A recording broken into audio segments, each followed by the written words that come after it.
Hey, Bat Dad. I didn't hear no bell. Yeah!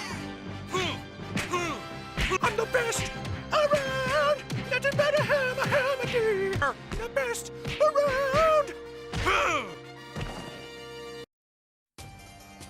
Hello, I'm Omnivorous, and man do I love Commander. Oh boy, here we go with Commandering again. This time, we're looking at one of the new Capenna lieutenants, Ognis, the Dragon's Lash. Ognis is a 3/3 legendary Vyoshino warrior with haste for 1 hybrid black-red, 1 red, 1 hybrid red-green, and 1 generic. She has, whenever a creature you control with haste attacks, create a tapped treasure token. Ognis lets us get a massive amount of treasures to help you get value and perpetuate later attack steps to keep the fun running. We're gonna give our team haste so that we're always making the treasures. Those treasures in turn will fuel our extra combat abilities. Then we'll look at how we can benefit from all our extra attack steps with all kinds of attack triggers, and finally finish off our opponents with massive buffs based off of how much we feed into our aggression. Since we'll be making a ton of treasures, we might as well pile onto the Dragon's Horde with additional treasure production. It's very satisfying to take out multiple foes with your infinitely large, infinitely attacking creatures. If you're enjoying my deck tech videos, go ahead and click like and subscribe. It means a lot to the channel. And if you don't like my deck techs, then tell me what I'm doing wrong in the comments. Or starting off the deck, we have to make things hasty so that we always get the shiny. We have a few enchantments that will give all our creatures haste. Fires of Yavimaya, Mass Hysteria, and Hammer of Perforos are some of the easiest ways to push us to warp speed. All three are low cost, so they come out before our commander and make sure that we are generating our treasure around turn 3 or turn 4. Then we have the boots. With Lightning Greaves and Swiftfoot Boots, these will protect a creature at the same time as giving them haste. We have a couple of creatures that will also speed things up with Urabrask the Hidden and Perforos Bronze Blooded. Urabrask will also make things a little easier for you by lowering your opponent's defenses, forcing opponent's creatures to come into play tapped. Finishing off our accelerators is Zariel, Archduke of Arvanus, whose +1 ability gives haste, and if you happen to get to the emblem, she will help our continuous attack strategy. One of the best ways to make sure we have a massive amount of money is to always be attacking, letting our haste creatures build up credit. We have several creatures that can give us multiple combats. With Port Racer, we get an extra combat every time it hits a player, giving us as many attacks as we have opponents we can smack. The Combat Celebrant gives us an easy extra combat when we exert it. Really simple and straightforward way for us to get another attack. Our 6-drop creatures, Scourge of the Throne and Morag, Fury of Akoum, will also give us extra combat phases. Morag is triggered by landfall and has the added bonus of giving creatures a boost for each time they've attacked this turn. Scourge of the Throne will help you get back on top if you fall behind in the life lead. It'll get an extra combat step for triggering its dethrone while giving itself a +1 counter. Moving on, we have a few one-off spells that are worth having just to get us the extra attack. Savage Beating, Relentless Assault, and Seize the Day all give us extra combat phases for 4 mana, with the Entwine on Savage Beating being a nice finisher. We also have Fury of the Horde, which is a handy spell as it can be cast for free by exiling 2 cards from your hand, and a free spell is hard to pass up on. Lastly, we have the most effective cards for our attack strategy, Hellkite Charger and Aggravated Assault. Both will let us spend mana to get extra combat, with Aggravated Assault being much more mana efficient and flexible. It's not enough for us to attack, 40 times in a turn, but we need to ensure we come out on top, generating tons of value from our aggression. There are several ways for us to turn the extra combat steps in our favor. Delina, Wild Mage, is one of my favorites, as she will clone some of your best creatures, and if you happen to get lucky on your roll, you can re-roll and get another clone. And the snowball effect on her after a couple of attacks is a game winner.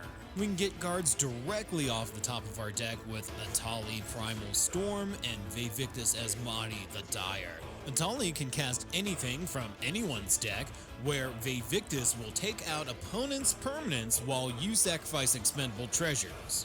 We can also generate a massive amount of mana with the help of Grand Warlord Rada and Klauth, Unrivaled Ancient. It's really funny to see opponents' faces when you don't use any treasures or tap any lands to get your spells cast. Speaking of cheating on mana, we have Ilharg the Raised Boar, who will sneak in a creature every time it attacks, letting you put in threat after threat from your hand when we blitz the table with multiple combats. Drawing cards is crucial to keeping the war engine going. Consistent draws from Werewolf Pack Leader and Laelia the Blade Reforged will keep the carnage coming. Laelia gets bigger and exiles a card for you to cast, while the Pack Leader can buff up and draw whenever it attacks.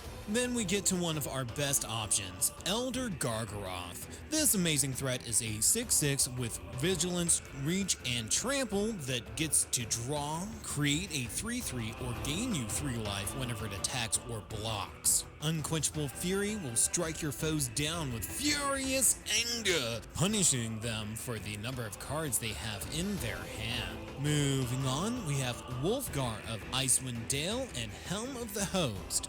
Both really capitalize on our extra combat phases. Wolfgar doubles all triggers from whenever a creature attacks, and Helm of the Host will copy the equipped creature at the beginning of your combat steps. We'll be attacking several times, and so some of our stuff is going to get through on our opponents. So why not turn that into draw with Orin Frostfang and Toski, Bearer of Secrets? This pair should be considered for any deck in green that does a lot of attacking. We're getting a lot of value off of our combat phase, so next we need to buff up to the point where we launch our opponents into orbit. Just be careful while slapping your meat on Sunday.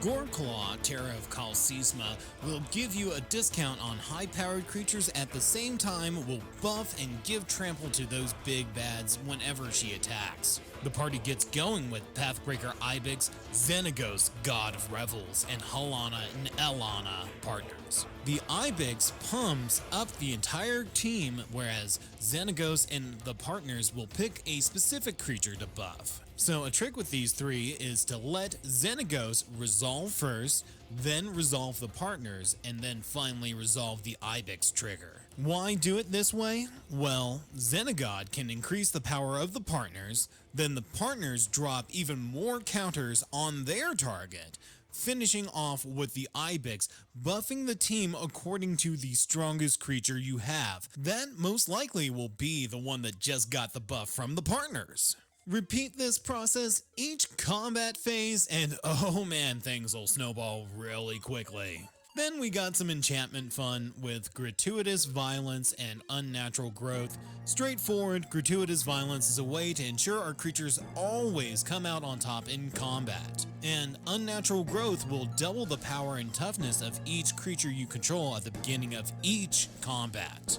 This is another buff that just snowballs out of hand when combined with our multiple combat phases. So, if it isn't enough to generate massive amounts of value off of attacking and having our creatures immeasurably huge, we can still take advantage of our treasure hoard. Easily the best way to do that is to expand upon what we're getting whenever we get a treasure with the Academy Manufactor. This 1/3 for 3 will give us a clue and a food whenever we make our treasures. We have a few creatures that will play into our attack strategy and give us treasure every time they attack. Lannery Storm, Goldspan Dragon, and Jolene the Plunder Queen create treasure upon attacking. We get an incidental buff to Captain Lannery Storm every time we crack a treasure open. The dragon will give us extra mana per treasure, and Jolene will create an extra treasure every time we create a treasure. In similar style, we have Grim Hireling and Professional Facebreaker, which will create treasure whenever we connect with an opponent. There are also some decent utility, with the Hireling being able to trade in treasure for removal, and the Facebreaker can sacrifice treasure to exile cards off the top of your library, giving you some card advantage. The Zorn is an easy add to our treasure production, giving us another treasure whenever we create a treasure. Old Gnawbones is a 7/7 flying dragon that will give you a treasure equal to the amount of combat damage dealt to your opponents. She's a cougar for the bones, but I would be cautious on approach. Rounding out our treasure hoard is an alternate way to win the game with Revel in Riches. If you have 10 or more treasures at the beginning of your upkeep, you have a chance to trigger the auto win clause and end the game. Otherwise, it's a great way to increase your treasure count, giving you a shiny every time an opponent's creature dies.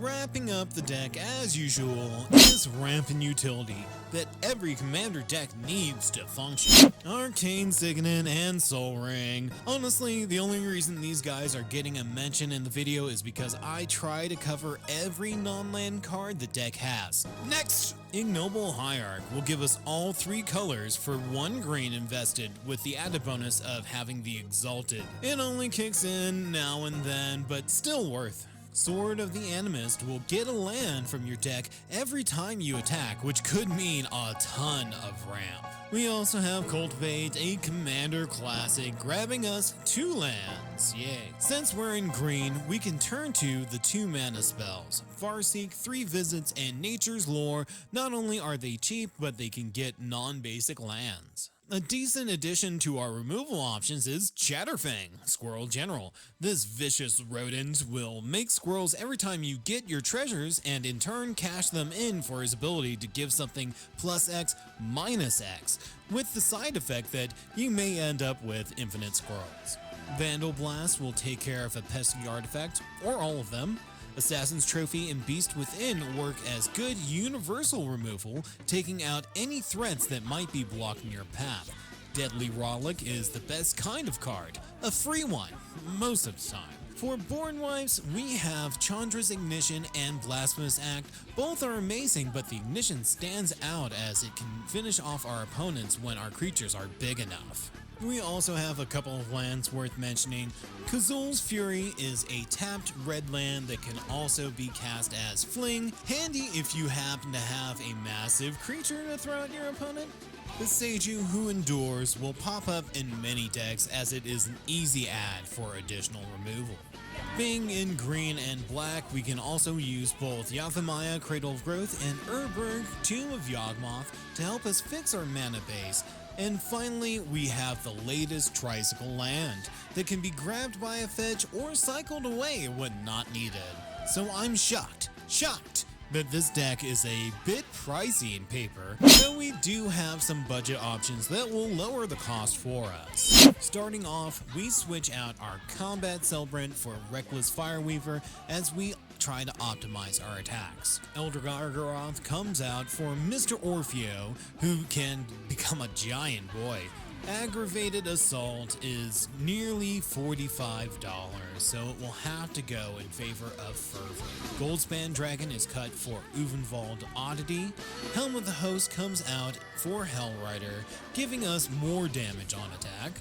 Old Gnawbones comes out for Marionette Master, adding a way to drain our opponents with treasures. The Pathbreaker Ibex is considered an inexpensive Craterhoof behemoth, and it's still $20, so we drop it for Blossoming Bogbeast. Xenagod goes in order to make room for Vivian Stampede. Melee will play with our multiple combats pretty well. We have to get rid of Savage Beating, but pick up Decimate. And lastly, we lose our Revel in Riches in favor of Stimulus Package. And that is the deck. Hope you enjoyed it. Hope your commander tables get a kick out of how many treasures and attacks you will be getting in a turn.